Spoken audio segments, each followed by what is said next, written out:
Vamos com ele vamos conversar um pouco. Boa noite, Jean, Christian, Albérico, Aline. Boa noite, Marcel. Boa noite, internautas. Satisfação aí. Nossa tela. Vocês estão me ouvindo bem? Boa noite, Maciel. Estamos sim. Boa noite, Aline. Okay. Satisfação aí, obrigado aí pela oportunidade aí de participar do bate-papo com vocês. Tá bom. Bem, gente, Maciel Medeiros tem 40 anos, é natural de Currais Novos, que é um município da região do Seridó, mas reside aqui em Natal desde 1999. É formado em cooperativismo pela Universidade Federal do Rio Grande do Norte. E o pai do Vinícius, da Maria Elisa e do Luiz Inácio trabalha atualmente como motoentregador por aplicativo e também preside a Associação dos Moto e Bike Entregadores do Estado do Rio Grande do Norte. Tudo bem, Maciel? É uma honra recebê-lo aqui no Bate-Papo 65. Seja bem-vindo. Satisfação mesmo estar participando aí desse bate-papo, né? Pois é, Jean, estamos aí nessa luta, né? É um desafio aí, a nossa categoria protagonizou, né, nessa pandemia, né? Aí, com essa mudança de hábitos, né, que era necessária, porque, enfim, a gente estava passando por um processo que eu acredito que nenhum aqui que está fazendo parte aqui da reunião tenha participado, né, na história, né, porque eu acho que é a primeira pandemia que todos que estão aqui estão vivenciando, não é isso?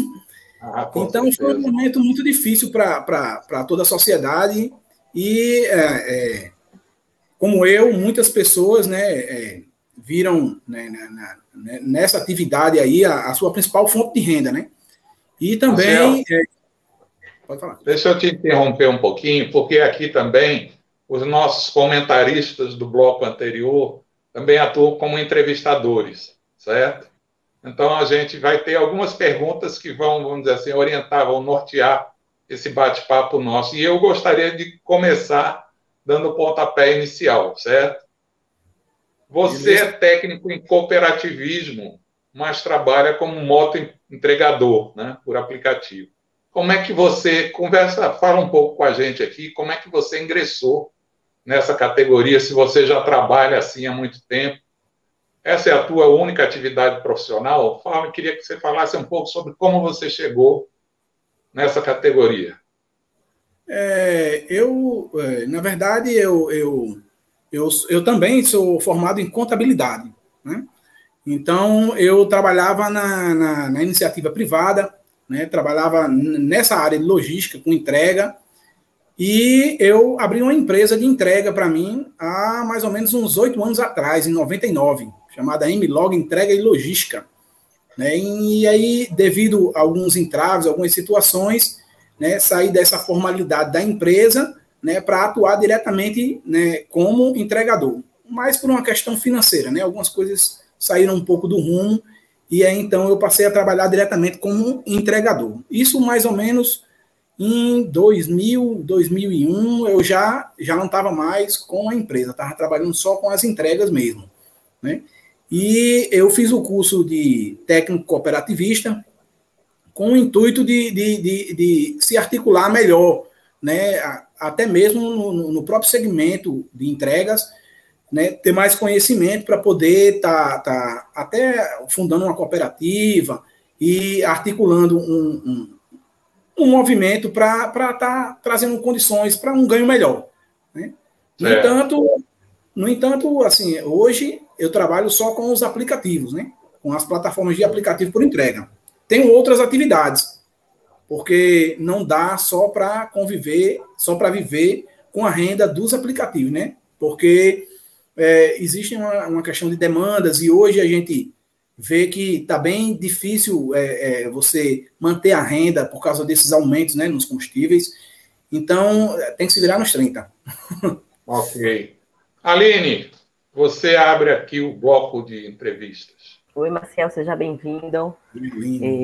Maciel, você saberia dizer, assim, você tem uma ideia, não exata, mas pode ser aproximada, de quantas pessoas hoje trabalham aqui em Natal nesse ramo de entregadores? Olha, eu posso, assim, citar um dado, assim, mais ou menos com base na minha vivência, né? Porque a gente não tem dados precisos, né? Ou que sejam pelo menos aproximados de quantas pessoas hoje sobrevivem dessa atividade. Porque, como eu disse, né, ela geralmente não é uma atividade principal. Poucas pessoas vivem dela como forma principal, né? E aí se torna, assim, bem amplo, né? Mas eu acredito que hoje, por exemplo, nas plataformas de aplicativo, aqui em Natal, a gente tem pelo menos aí em torno de 3 a 4 mil entregadores ativos, porque tem entregadores que se cadastram, né, e, no entanto, não rodam todos os dias, né? E aí, ou às vezes roda um mês, no outro não roda, mas ativo, trabalhando hoje, eu acredito que em torno de 3 a 4 mil motoentregadores e mais ou menos aí uns 2 mil bike entregadores, né, cadastrados nas plataformas. Aí vem as atividades autônomas, que são as pessoas que estão vinculadas diretamente a uma pizzaria, a uma lanchonete, né, e que não trabalham pelos aplicativos, mas no delivery, digamos assim. Então, existem essas modalidades, né? Fora as cooperativas, né? Então, assim, o leque ele é bem amplo, né? Mas nos aplicativos, em torno de 3 a 4 mil motoentregadores hoje ativos rodando aqui dentro de Natal. Ok, impressionante. Albérico, sua vez. Eu ia fazer uma pergunta aqui, porque realmente já ela quase não tem mais sentido, porque me parece que você já respondeu, Maciel. Primeiro, boa noite e obrigado por atender o nosso compromisso, nosso convite, melhor dizendo. Para quem não sabe, Maciel também foi candidato a vereador aqui nas últimas eleições na cidade de Natal, pelo Partido Comunista do Brasil. Eu vou fazer a pergunta e, de alguma forma, a gente vai ajustar, né? Então, porque é o seguinte, a minha pergunta está no seguinte sentido, que o entregador por aplicativo é um complemento de renda ou dá para ser atividade principal? No fundamental, você já respondeu, né? Mas me diga uma coisa, Marcelo, colocando por essa questão de ser uma atividade principal, o que é que precisaria ter para que ela, de fato, fosse uma profissão que ela se tornasse principal, ou seja, que não fosse um complemento? Não sei se eu fui claro nessa minha pergunta, Marcelo. Eu entendi, Albérico. Albérico, existem já algumas movimentações acontecendo no país. Como eu disse, os entregadores eles assumiram protagonismo agora na pandemia, mas é uma atividade que já vem sendo desenvolvida há muito tempo, né? Só que não se questionava muito a questão de valores, né, de como o entregador ele se organizava para as suas obrigações financeiras, né?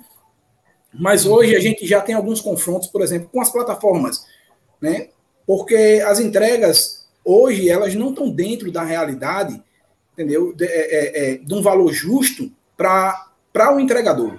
Porque elas não levam em consideração algumas coisas como a manutenção do veículo, porque não é só a gasolina, né? Existe também a manutenção do veículo para complementar essa taxa que formaria o valor para o entregador. Então, hoje, respondendo assim mais diretamente, para se tornar uma atividade principal, a gente precisaria valorizar, né, as entregas, né? A gente precisaria de taxas mais justas, né, para o entregador, porque a questão da remuneração é o principal fator de um entregador desenvolver outras atividades.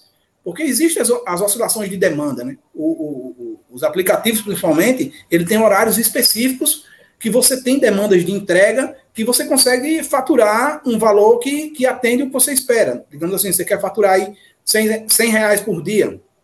Então, você vai tentar, dentro daqueles horários específicos, chegar a esse valor. Se você, nesse horário, você não faturar, então vai ficar difícil para você recompor. Então, você tem que ter uma atividade complementar. Então, seria, sim, a questão das taxas, né, a questão do valor da entrega, para tornar essa atividade mais viável e principal. Ok. Aline, a pergunta é sua agora. Maciel, como é a atuação, a participação das mulheres na categoria de bike, de moto e bike entregadores? Eu gostei dessa expressão, nunca tinha ouvido, viu? O pessoal só fala moto entregadores, para englobar tudo, eu gostei disso. A participação das mulheres, assim, ela vem sendo construída, né? Eu acho que, como em outros segmentos, né, a gente gostaria que fosse mais ampla. Eu não diria que seja uma questão de espaço, mas eu acho que as mulheres estão se identificando mais com essa atividade, porque pilotar uma moto, a gente olha comumente, né, as pessoas que andam de moto são geralmente mais homens, a gente já vê mulheres, mas comparado à quantidade de homens, são bem menores. Né? Existe sim, eu acho que hoje, aqui a gente tem mais um percentual pequeno. Né? Eu, particularmente, conheço em torno de 15 mulheres que atuam como entregadores. Né? Então, eu considero um percentual pequeno, mas eu acho importante ter essa participação da mulher junto da nossa categoria também, porque traz a diversidade dentro da categoria e também dá mais oportunidade, né, à mulher também de ter mais uma opção de trabalhar. Eu acredito, e as pessoas, as meninas que eu conheço que trabalham, elas, assim, trabalham, assim, não tem tanto medo, né? Porque tem gente que tem medo de andar de moto, né? Entendeu? Tem medo de sofrer Eu tenho, Maciel. Eu tenho medo. Então, elas não têm tanto medo. Eu acho que isso é uma barreira que a gente vai com o tempo. Quanto mais mulheres andarem de moto normalmente, sem ser mesmo desenvolvendo uma atividade, consequentemente vai crescer também a quantidade de mulheres participando da atividade de entrega diretamente. Hoje, majoritariamente, é homens. Um percentual de 5% pelo menos aí de mulheres realmente é bem, bem pequeno, mas vai crescer, com certeza. Perfeito. Albérico, sua vez. Marcelo, faça um relato aí, um breve relato de como é que foi esse trabalho de vocês, né, durante essa pandemia que você já tocou aí. Como é que foi as medidas tomadas? Houve muita morte entre os motos, como diz a Aline, também para mim era novidade, né, a questão do bike, moto e bike, né, entregadores. Como é que foi assim? Foi uma categoria muito afetada também nessa questão da pandemia? O fato de estar entregando, tá tendo contato, né, mesmo que com todos os cuidados e tal. Como é que foi esse trabalho de vocês durante esse período aí? Logo no início, que eu digo, mais naquele início mais, né, que a coisa estava forte, né, que estava muito Roberto, foi bem, bem difícil, sabe? Eu me lembro nos primeiros dias da pandemia, porque eu não parei um dia de trabalhar nessa pandemia, um único dia, todos os dias eu trabalhei. As medidas de prevenção a gente tomava, mas sempre você tinha aquele medo ao retornar para casa, né, de você levar para sua família. Eu tenho criança em casa, né, são 2 crianças, então você sempre tem aquele receio de transmitir, né? Você tem um medo de pegar, mas eu acho que eu tinha mais medo de transmitir para minha família. Então, era o procedimento ao chegar em casa, não entrava dentro de casa, né? Você ia para o quintal, tomava um banho, tirava toda aquela roupa, deixava separado, né, para poder entrar dentro de casa, passava álcool nas mãos, né? A gente tinha todo aquele cuidado em casa. Na rua, a gente procurava ter o mesmo cuidado também, mas houve uma época que a gente teve uma escassez de máscara, até chegar a gente usar realmente a máscara de pano, e aí foi aquela adaptação toda, e a gente foi assim, tendo um acesso a esses materiais que nos davam um pouco mais de segurança. O álcool em gel chegou a faltar, né? Chegou a faltar álcool em gel, entendeu? Então, realmente era até uma coisa difícil de conseguir. Em relação às empresas de aplicativo, não houve nenhum tipo de... O iFood já, mais para metade da pandemia, assim, eles vieram aqui em Natal fazendo as entregas de uns frasquinhos com mais ou menos 50 ml, e em alguns pontos específicos, mas eles não davam nenhum tipo de material para você se prevenir. Né? Na verdade, as entregas se movimentavam cada vez mais, a demanda de entregas aumentou, a quantidade de entregadores aumentou, né? Consequentemente, por ter uma demanda maior de entregadores, houve uma desvalorização do valor da entrega, né? E ficou esse misto, né, de pandemia, mas mesmo assim você se sentia privilegiado, porque tinha muita gente que não podia nem sair para trabalhar, né? Mesmo assim você não podia sentir... Eu, particularmente, me sentia privilegiado porque a questão das obrigações em casa, pelo menos em relação ao alimento, você via aquele dinheiro chegando, né? Mas com muito medo, foi muito difícil. Eu acredito que todo mundo que trabalhou na pandemia, no início da pandemia, trabalhou com medo. Muito medo mesmo. E houveram percas, assim. Eu conheço 2 pessoas que vieram a óbito, que também trabalhavam com entrega, né? Houveram várias outras pessoas, mas não tão próximas de mim, né? Mas como todas as categorias a gente teve. E, assim, uma das coisas que algumas categorias também não entendem, e a gente também não entende, é porque o motoentregador não teve dentro das prioridades de vacinação. Porque várias categorias foram contempladas com a vacinação, assim, eu acho que merecidamente, linha de frente, os enfermeiros, médicos, né, a questão da segurança também acho louvável, mas houveram outras categorias aí que eu acredito que estavam no mesmo nível que o nosso, e a gente com um confronto maior, e, no entanto, até hoje, não se falou em prioridade para a vacina para entregador. Né? Graças a Deus, estamos evoluindo. Tarde, mas estamos evoluindo na vacinação hoje. Né? Mas foi muito difícil, Alberto, foi muito difícil. Foi um tempo que eu acho que quem tinha condições de se resguardar, se resguardou, e se eu tivesse também, eu teria me resguardado também. Importante observação, viu, Marcelo? Categoria é um vetor importante, né, de transmissão que deveria realmente merecer essa atenção. Aline, sua pergunta. Com certeza, e a gente que acompanha, mas porque é isso, né? Saúde, segurança, e no momento que estava todo mundo em casa, quem estava fazendo as entregas, quer dizer, dando algum conforto a quem estava em casa eram os entregadores, então nada mais justo. Lamentável que não tenha chegado a tempo a vacinação para muitos colegas, né, seus, enfim. Com certeza. Maciel, você tratou aqui sobre a remuneração das plataformas, né, você já falou aqui sobre as taxas, além de uma melhor remuneração, né, que outras reivindicações a categoria possui? Bom, a princípio existem os aplicativos, eles têm uma forma de pontuar as atividades dos colaboradores, né, que fazem parte da sua plataforma. De certa forma, a gente vê essa pontuação como uma exclusão. Né, e uma das reivindicações da categoria a nível nacional, quando houve o primeiro break dos apps em 2020, era que fosse excluído essa questão da pontuação, né, dos entregadores. E é uma reivindicação que algumas plataformas, de certa forma, atenderam, outras não. Né, mas é um movimento que vem sendo construído. Recentemente, a gente teve um ato bem sucedido aqui no Brasil, que foi uma greve de moto e bike entregadores em São Bernardo dos Campos, né, em São Paulo. Está repercutindo a nível nacional. Eles conseguiram articular a categoria numa paralisação de 6 dias e, pela primeira vez, chamar a atenção de aplicativos como o iFood para conversar sobre as demandas da categoria de aplicativos. Então, assim, foi uma coisa muito louvável. Eu venho acompanhando lá e a gente vem construindo também um pensamento para possivelmente uma greve nacional, né?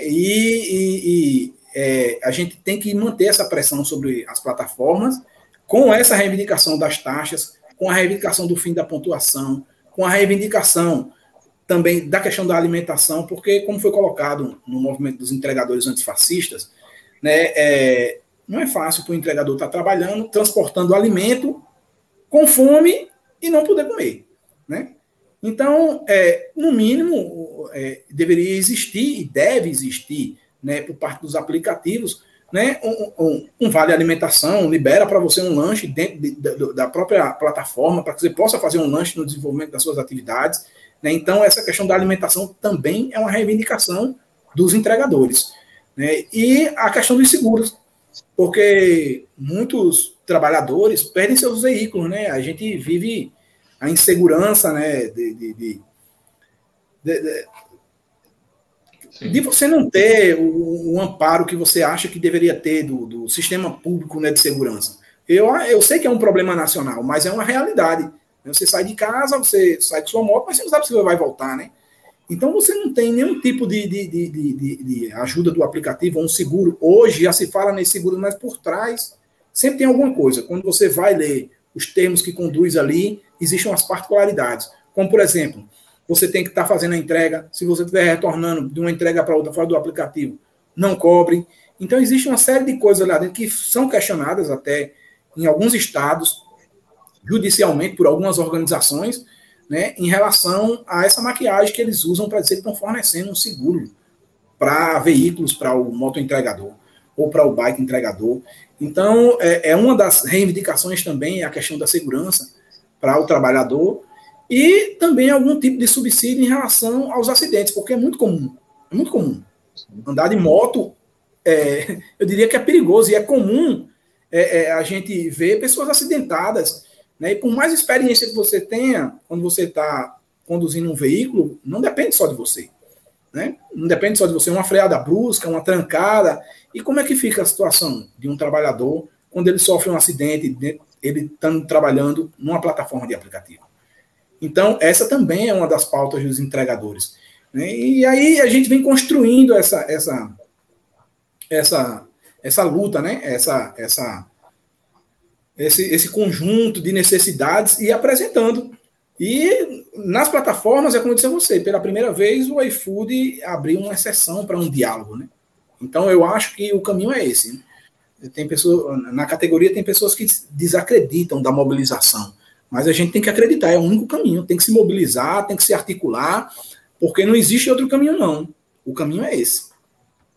Ok. Albérico, a penúltima pergunta é sua. Tá bom, eu ia fazer uma pergunta aqui sobre as condições de trabalho, mas eu acho que já está bem respondido alguns questionamentos. Você falou aqui em greve, né, em São Bernardo dos Campos, você falou no movimento antifascista, né, do modo entregador antifascista, você falou em outras coisas. Eu me lembrei que, e isso não é novidade, é de domínio público, que o Bolsonaro ele tem recorrido às motocicletas, né, Brasil aí afora, né, e passa-se a impressão que os motociclistas, vamos dizer assim, né, são todos, ou grande parte, são simpatizantes, né, do atual presidente da República.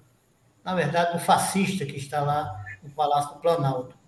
Eu sei que você pertence a uma associação, né, e sei também que em vários estados há assim, um certo sentido, estão começando a categoria está começando a se organizar, né? Em associações, sindicatos e tal. Eu queria, e vi também, Marcelo, na verdade, um belíssimo documentário de uma liderança que eu não sei bem se ele preside algum sindicato em São Paulo. Eu não estou lembrado o nome, se é Cláudio, confesso que eu não estou lembrado. É um documentário muito interessante, falando da vida, tudo que você falou aí, certo? A minha pergunta esse movimento de resistência, né, da categoria de moto entregadores, né, motobike entregadores, é um movimento que já tem um alcance nacional, não é bem assim, Bolsonaro não é o dono do pedaço, há uma resistência dos motociclistas, dos motoentregadores, enfim, dos que praticam ciclismo, ou motociclismo, enfim, né? Esse meio de transporte em duas rodas, vamos dizer assim. Você consegue enxergar isso no Brasil? Albérico, eu tenho acompanhado, tenho visto, né? Ele faz o uso da questão das motocicletas, liga a imagem dos motociclistas, né, ao apoio, né? Mas eu sinceramente, naquelas motocicletas, eu não consegui ver uma bag ali, não. Eu não consegui ver um entregador, uma moto com baú atrás, né? Eu só vi moto grande, com os pneus com quase 40 centímetros de largura, né? Realmente ali são um clube de motociclistas, né, que nós temos em todo o Brasil, né?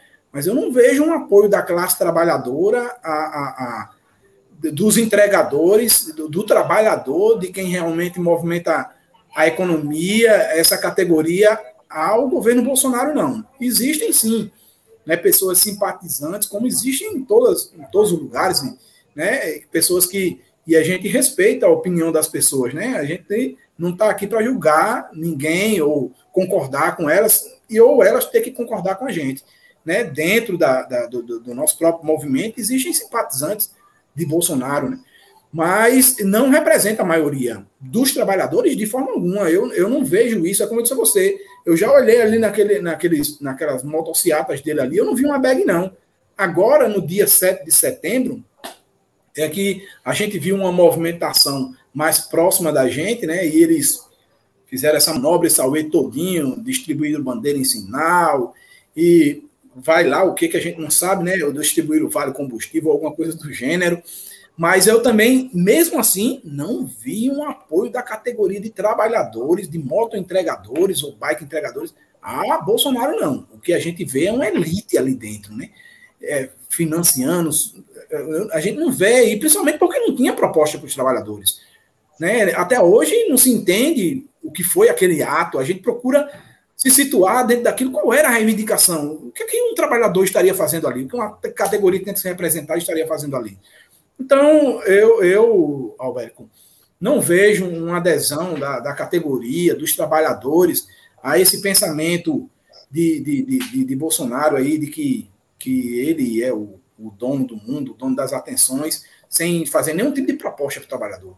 Porque não existia, não tem significado aquela motociata deles, né? Então, Alberto, trabalhador, a maioria não apoia, não.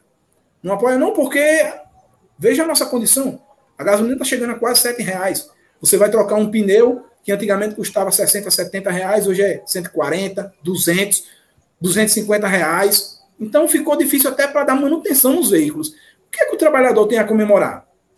Eu não vejo uma possibilidade da gente aderir a qualquer movimento desse governo, e classifico também o movimento como fascista, porque não existe benefícios para nós, não. Ele já assinou carta dizendo, viu, Marcelo? Oi? Ele já assinou carta dizendo aí o que ele disse. É isso mesmo, a gente já tem que se acostumar com essa realidade dele aí. É uma coisa hoje, outra coisa amanhã.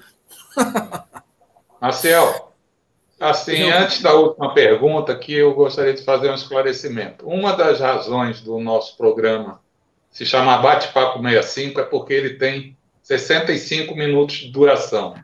Então, a gente já está chegando aqui na reta final, né, do nosso programa, e a gente gostaria que, após a última questão, que vai ser feita agora, você já pudesse aproveitar também, depois da sua resposta, para fazer as suas considerações finais, tá certo? A última questão é a seguinte: como é que os entregadores por aplicativo estão se organizando para buscar melhores condições de trabalho, para buscar condições dignas de trabalho? Queria que você falasse um pouco sobre a Amberne, quanto tempo foi fundada, é a entidade que você preside. Você preside há quanto tempo? Quantos associados tem? Como se pode participar dela? Fala um pouco. Vamos lá, Christian.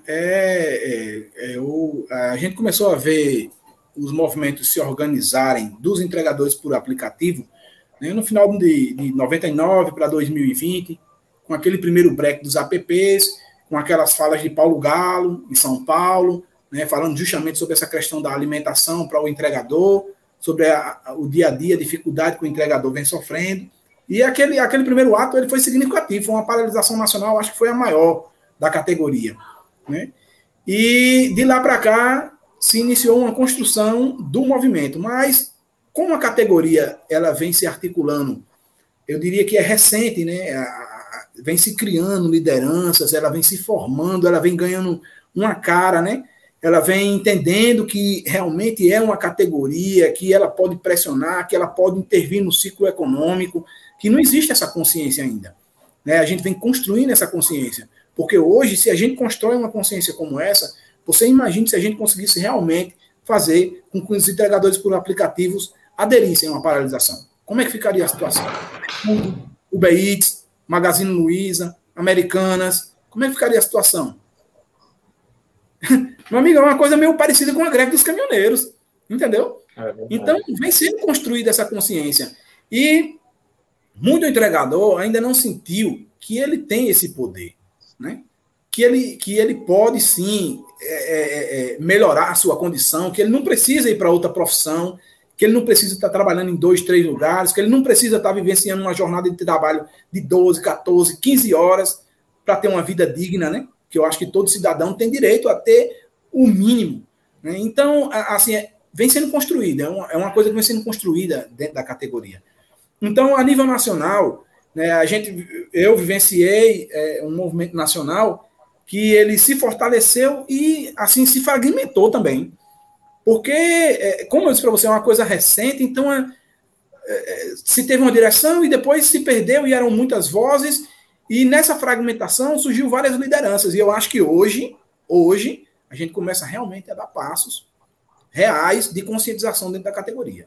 Né? Então, aqui no Rio Grande do Norte não é diferente. A gente, diante dessa necessidade, entendeu? A gente se articulou, o nosso grupo se articulou inicialmente, é um grupo pequeno. Acho que hoje a Amberne está com a sua fundação agora oficial, a gente está com aproximadamente 30 dias de fundação oficial, né? Então, a gente não tem uma atuação, a gente está captando sócios, né? A gente está fortalecendo o movimento e esse foi o passo que a gente viu que tinha que dar aqui no Estado, por exemplo. Então, a Amberne é a nossa primeira ação formal, né, de organização, né, a nossa primeira movimentação, nosso primeiro passo, né, é um bebezinho que está começando agora, entendeu? Mas que, assim, a gente está com muita esperança, estamos acreditando, vamos buscar hoje, quem faz parte da Amberne, entendeu? Trazer associados para dentro da associação, mostrar a importância da organização, do que a gente tem a conquistar, né? A gente já tem demandas, como, por exemplo, você vai entrar hoje no Partage Shopping, o entregador tem 15 minutos para fazer uma entrega lá dentro. 15 minutos, senão você paga o estacionamento. Então, cadê? Né? Quem é que fala por nós? Então a Amberne surge nessa necessidade, entendeu? De dar voz à categoria e uma voz expressiva. A gente vai buscar conversar com a administração do shopping para tentar, na forma do diálogo, como aconteceu em São Paulo, em Brasília, trazer, entendeu, uma melhor condição, tirar o entregador dali de fora do shopping, da calçada, na chuva, no sol, e trazer ele para dentro do shopping com pelo menos um bebedouro para ele tomar água e ficar aguardando suas entregas no aplicativo, que não tem. Olha ali no Natal Shopping. Veja qual é a situação dos blocos entregadores. Passa ali atrás do Carrefour. Veja onde é que a gente está debaixo das árvores. É assim, meu amigo. Como é que pode um negócio desse? Então, Marcelo, quem quiser se associar à Amberne, faz como? Para se associar à Amberne, a gente tem um formuláriozinho, preenche o formulário, passa um e-mail para o e-mail da associação, que eu vou disponibilizar, é amberneoficial2021@hotmail.com, e a gente faz a ficha cadastral. Hoje é assim que nós estamos captando, né? Vamos ter ações de campo também para estar buscando os associados, e estamos dando início a essa luta por voz para a categoria de entregadores aqui no estado do Rio Grande do Norte. Ok. Fique à vontade aí para as suas considerações finais. Bom, eu queria falar da Amberne, né? E a gente já falou bastante da Amberne. Eu queria dizer que, Christian, é importante, Albérico, Aline, né, a gente ter o apoio, né, de pessoas que estão ligadas a outros tipos de frentes de luta, de frentes populares. A gente tem que se unir nesse momento. Eu acho que a luta é igual para todos, né, por condições melhores. Eu acho que todo trabalhador hoje no Brasil ele está sendo atacado. Todos estão sofrendo as consequências quando você entra no supermercado, não só quando você vai abastecer o seu veículo, mas quando você vai comprar o alimento para você. Então, você sente que realmente o seu suor está sendo desvalorizado. E que é importante a gente se unir, motoentregadores, né, bike entregadores, motoristas por aplicativo, Uber, 99 Pop, né? Eu acho que toda a categoria a gente tem que somar e procurar reivindicar, não permitir que os direitos que já foram conquistados pelo trabalhador nesse país sejam mantidos, né? Porque hoje eu acho que a nossa única evolução de direitos, né, é manter os direitos, porque não tem como conquistá-los, né? A gente tem que pelo menos mantê-los nesse momento, entendeu? Que o trabalhador vem sendo atacado da forma que vem sendo, com reforma previdenciária, reforma administrativa, e eu acho que não há benéficas para o trabalhador de qualquer categoria no Brasil hoje. Então, eu acho que a palavra aí é união. Vamos nos unir aí, estamos juntos, e a gente tem que realmente combater esse fascismo, esse governo que está aí no poder, que não representa o trabalhador. Ok, Maciel. Maciel Medeiros, presidente da Associação dos Moto e Bike Entregadores do Rio Grande do Norte. Muito obrigado pela sua participação. Obrigado, Aline. Obrigado, Albérico. São 19 horas e 14 minutos e nós chegamos aqui ao final da 21ª edição do Bate-Papo 65. Eu quero aqui agradecer a audiência de todos e todas. Se você gostou, dá uma curtida aqui embaixo e se inscreva em nosso canal. Isso vai ajudar a gente a levar informação e opinião a um número maior de pessoas. Bate-Papo 65 vai ao ar toda quarta-feira, das 18 às 19h05, um bate-papo com aproximadamente 65 minutos de duração. A gente conta com a sua audiência. Um abraço e se cuidem. Vida longa ao Bate-Papo 65. Vida longa ao Bate-Papo 65. Boa noite, galera. Boa noite, internautas. Valeu.